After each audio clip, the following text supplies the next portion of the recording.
Okay, then I think we're ready. And okay, maybe you can remove the mask so we can hear you better. And once again, I hope you can speak in the mic. Okay, yes, we do need you to speak in the mic, please. Thank you so much. Good evening, ladies and gentlemen. I really would like to thank the people attending the meeting here, but also those connected online. It's a pleasure for me and an honor for me to be here and introduce the third session of these meetings dedicated to digital innovation. And in particular, I mean, all of this storytelling has to do with Raphael. So 3 partners will tell us more about projects around such an important subject. We can then understand the modes and the possibilities offered to us to really know such an important artist. This may be, food for thought in order to implement methodologies and approaches of this kind. I also hope that the physical presence here stimulates debate. So I have presented a panel also last year, but of course we have missed many meetings in the past 18 months, and I hope we can catch up here today. My name is Yasmin, and I cooperate with Exibart, a magazine of art and contemporary culture. I will try and chair this panel for you.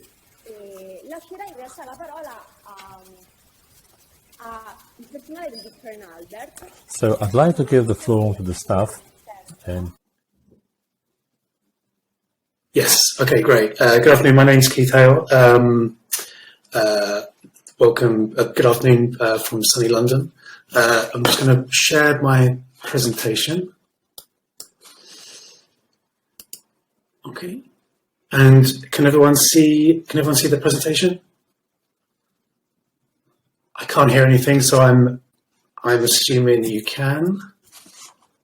Double check. Yes. Okay. There we go. Okay.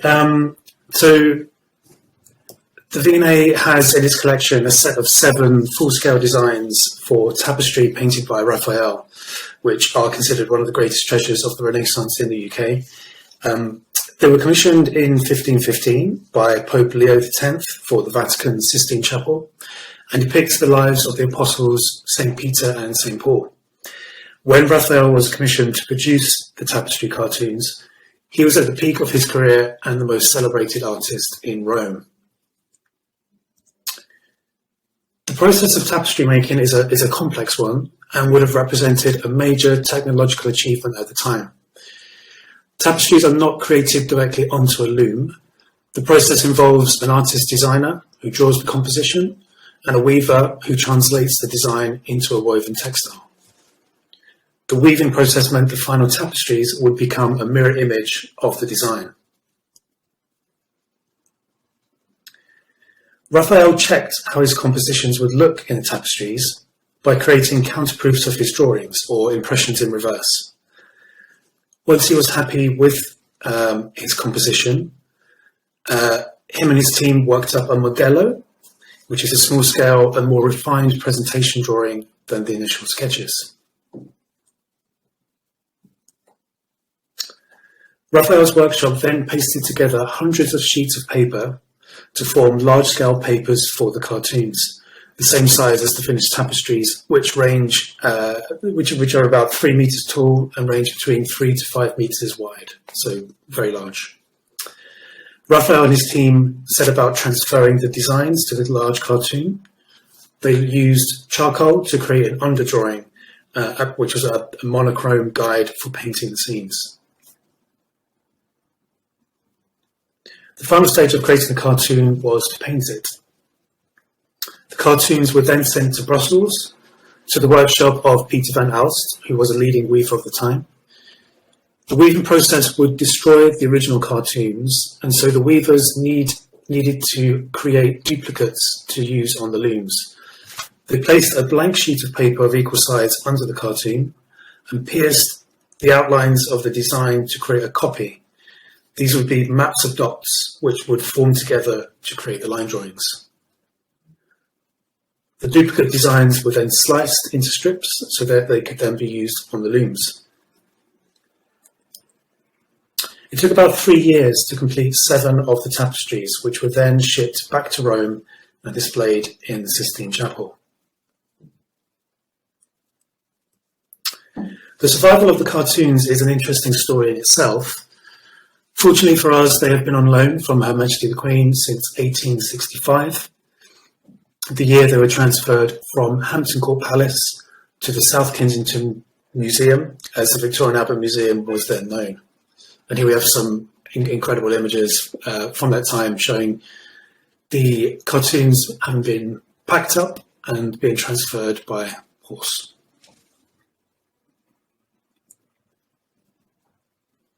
So 2020 saw the 500th anniversary of Raphael's death, and to commemorate this, the V&A led a large-scale gallery refurbishment of the Raphael Court, where the cartoons are on permanent display. Both these moments presented an incredible opportunity to rethink how we use digital storytelling to celebrate these paintings.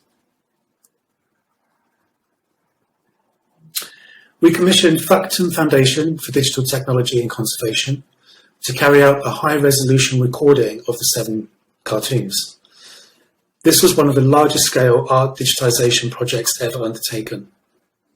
Over a 5-week period, Factum Foundation captured colour, 3D and infrared images of each of the 7 cartoons, recording at a resolution of up to 10,000 points per centimetre squared. Ultra-high resolution colour photography meant that for the first time, audiences could explore the masterpieces in incredible detail, including in this example, being able to see Raphael's individual brushstrokes of Christ's beard in the miraculous draught of the fishes.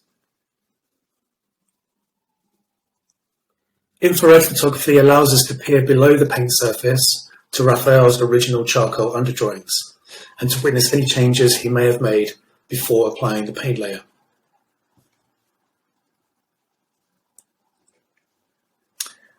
The cartoons have a complex and highly textured surface, each made up of nearly 200 sheets of paper pasted together. 3D photography allows us to view this landscape and discover evidence of their construction and treatment over the past 500 years, including any restoration work that may have occurred. So using these incredible photographic assets, we developed a range of digital storytelling tools to help us tell the complex and fascinating story of these objects and to unveil Raphael's process. Stories to help people make sense of the objects and achieve a better understanding of Raphael and how he worked. We developed a slideshow feature to display images of the cartoons, allowing the user to switch seamlessly between the paintings, to zoom in and to explore. In this feature, we can also add annotations, as you can see here, to highlight important details, for example, the iconography in the painting, which is key to understanding the stories depicted.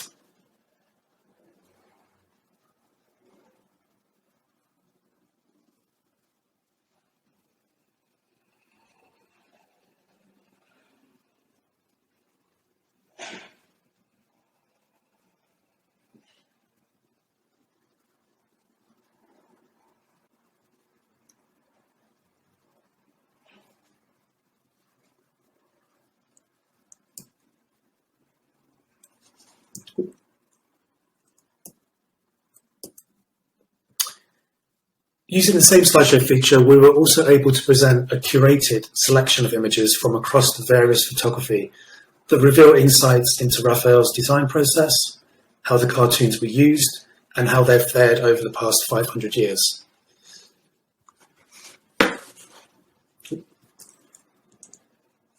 Sorry.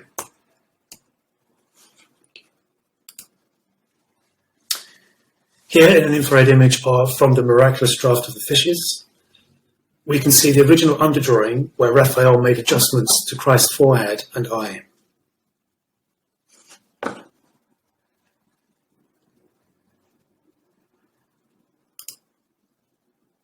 The details we can see in this image reveal a refinement in Raphael's painting that suggests each cartoon was finished as a work of art in its own right and not just as a template for tapestry.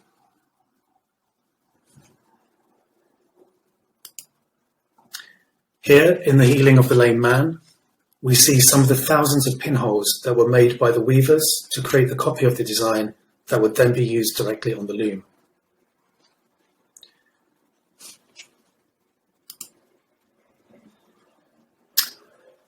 We also see where some elements of the design weren't faithfully copied.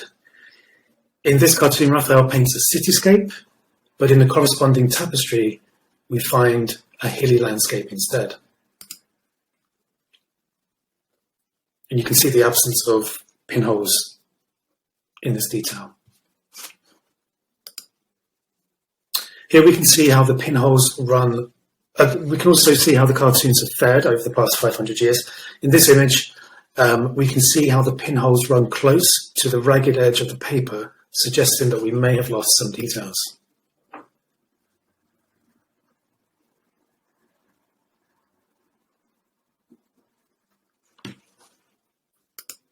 And this break in the wing of the bird shows how the cartoons were cut into strips for easier hand-in by the weavers before being rejoined later in the 17th century.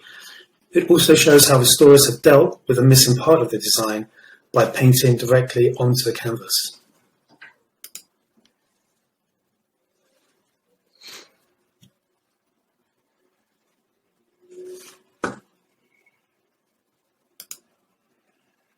In this image, we can see the weaver's pinholes and also larger holes.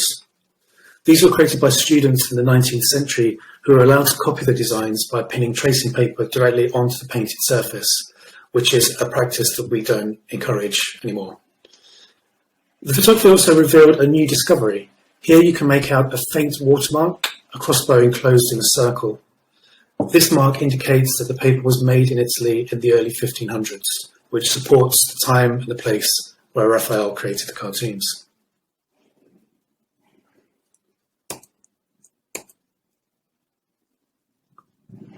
Confident that we had produced a range of materials to help visitors understand the significance of these paintings, the role in the production of tapestries, and what they reveal about the way Raphael worked, we were keen to offer our visitors some agency in being able to free explore the cartoons, being able to switch between the various photographic layers and make their own discoveries. So here you can see the miraculous drafted fishes. We've turned on two of these photographic layers, the colour, which is visible, and the surface. So this is the 3D photography. And here we can zoom into the picture. We can move our cursor across the image, revealing the landscape. We zoom directly into the eye, and you can see very high resolution the pinholes, and also which would have been used to create the duplicate copy. Some of the surface texture there, where you can see the paper, how the paper's been joined together.